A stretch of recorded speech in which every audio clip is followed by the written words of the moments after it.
ಬಂಗಾಳಕೊಲ್ಲಿಯಲ್ಲಿ ಮೋಂತಾ ಚಂಡಮಾರುತದ ಎಫೆಕ್ಟ್ನ ಕಾರಣಕ್ಕೋಸ್ಕರ ಈಗ ಆಂಧ್ರಪ್ರದೇಶ ಕರಾವಳಿ ತೀರದಲ್ಲಿ ಹೈ ಅಲರ್ಟ್ ಅನ್ನು ಘೋಷಿಸಲಾಗಿದೆ. ಇವತ್ತು ಸಂಜೆ ಅಥವಾ ರಾತ್ರಿ ಅಷ್ಟೊತ್ತಿಗೆ ಮೋಂತಾ ಚಂಡಮಾರುತ ಕರಾವಳಿ ಪ್ರದೇಶವನ್ನು ಅಪ್ಪಳಿಸಲಿದೆ. ಮಚಲಿಪಟ್ಟಣಂ, ಕಳಿಂಗಪಟ್ಟಣಂ, ಕಾಕಿನಾಡಕ್ಕೆ ಈ ಮೋಂತಾ ಚಂಡಮಾರುತ ಫಸ್ಟ್ ಟಚ್ ಡೌನ್ ಆಗುತ್ತೆ, ಅಂದರೆ ಅಪ್ಪಳಿಸುತ್ತೆ. ಕಾಕಿನಾಡಕ್ಕೆ 370 ಕಿಲೋಮೀಟರ್ ದೂರದಲ್ಲಿ ಈ ಚಂಡಮಾರುತ ಸದ್ಯಕ್ಕೆ ಇದೆಯಂತೆ.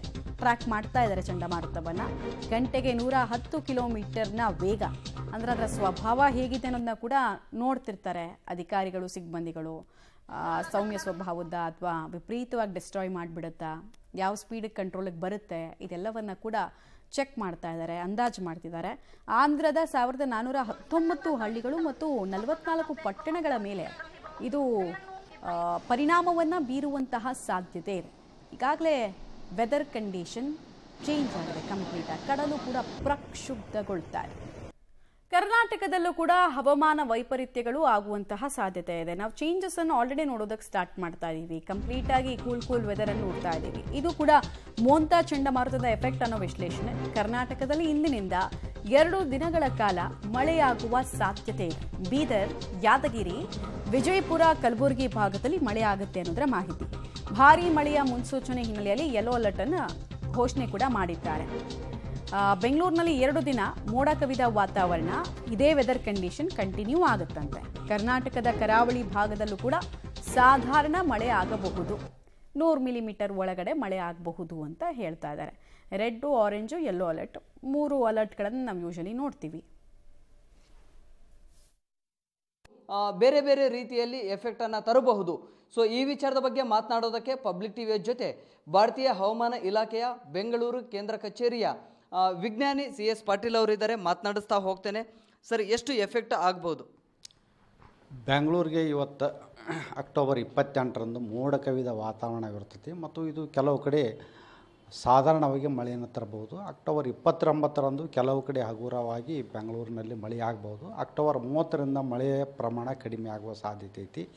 ಬೆಂಗಳೂರಿನಲ್ಲಿ ಅಷ್ಟೊಂದು ಭಾರಿ ಮಳೆಯಾಗುವ ಸಾಧ್ಯತೆಗಳಿಲ್ಲ ಇರದೇ ಕಾರಣದಿಂದಾಗಿ ನಾವು ಯಾವುದೇ ಅಲರ್ಟ್ ಬೆಂಗಳೂರಲ್ಲಿ ಕೊಟ್ಟಿಲ್ಲ. ಆದರೆ ಮಳೆ ಮಾತ್ರ ಬರ್ತೈತಿ ಬೆಂಗಳೂರಿಗೆ. ಅಂದರೆ ಮೋಡ ಕವಿದ ವಾತಾವರಣದ ಜೊತೆಗೆ ಒಂಥರ ವೆದರ್ ಎಲ್ಲೋ ಕೂಡ ಕೂಲ್ ಆಗಿರುತ್ತೆ, ಹೆಚ್ಚಿನ ಪ್ರಮಾಣದಲ್ಲಿ ಮಳೆ ಆಗೋದಿಲ್ಲ.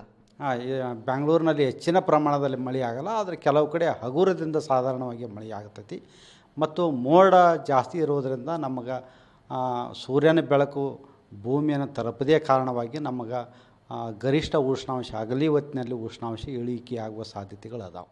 ಈ ಮೋಂತಾ ಚಂಡಮಾರುತದ ಎಫೆಕ್ಟು ರಾಜ್ಯದ ಯಾವ ಜಿಲ್ಲೆಗಳಿಗೆ ತಟ್ಟಲಿದೆ ಸರ್?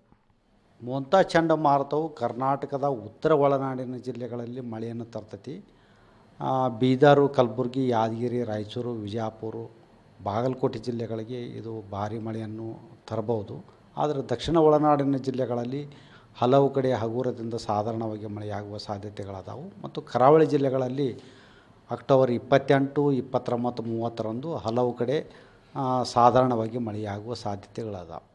ಈಗ ಸರ್, ಬಂಗಾಳಕೊಲ್ಲಿಯಲ್ಲಿ ವಾಯುಭಾರ ಕುಸಿತ ಆಗಿ ಅದು ಚಂಡಮಾರುತವಾಗಿ ಪರಿವರ್ತನೆಯಾಗಿ ಈಗ ನೇರ ಎಫೆಕ್ಟ್ ಆಗೋದೇ ಆಂಧ್ರ ಪ್ರದೇಶಕ್ಕೆ.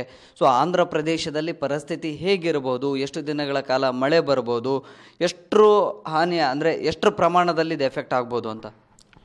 ಇದು ಆಂಧ್ರ ಪ್ರದೇಶದ ಕರಾವಳಿಯಲ್ಲಿ ಕಾಕಿನಾಡದ ಹತ್ರ ಇವತ್ತು ಅಕ್ಟೋಬರ್ 28ರಂದು ಸಾಯಂಕಾಲ ಮತ್ತು ರಾತ್ರಿ ವೇಳೆಯಲ್ಲಿ ಇದು ಅಪ್ಪಳಿಸುವಾಗ ಗಾಳಿಯ ವೇಗ ಅತಿ ಜಾಸ್ತಿ ಇರೋದರಿಂದ ಗಿಡ ಮರಗಳು ಬೀಳ್ಬೋದು, ಕಚ್ಚಾ ಮನೆಗಳು ಬೀಳ್ಬೋದು ಮತ್ತು ಶೀಟು ಮನೆಗಳಂಥ ಲೈಟ್ ವೇಟ್ ಮಟೀರಿಯಲ್ಸ್ ಎಲ್ಲ ಹಾರಿ ಹೋಗ್ಬೋದು. ಇದರಿಂದ ಜನರು ಹೊರಗಡೆ ಹೋಗೋದನ್ನು ಕಡಿಮೆ ಮಾಡ್ಕೋಬೇಕು.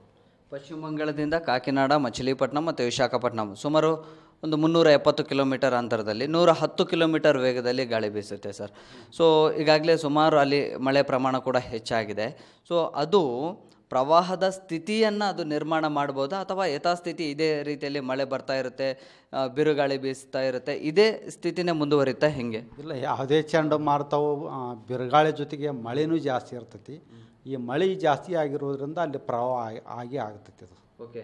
ಇದರ ನೇರ ಎಫೆಕ್ಟ್ ಕರ್ನಾಟಕಕ್ಕೆ ಆಗೋದಿಲ್ಲ. ಒಂದು ಸ್ಪಷ್ಟವಾಗಿ ಕರ್ನಾಟಕಕ್ಕೆ ಮಳೆಯನ್ನು ತರ್ತೈತಿ, ಆದರೆ ಅಷ್ಟೊಂದು ವಿಪರೀತ ಮಳೆ ಬರಲ್ಲ ಕರ್ನಾಟಕಕ್ಕೆ.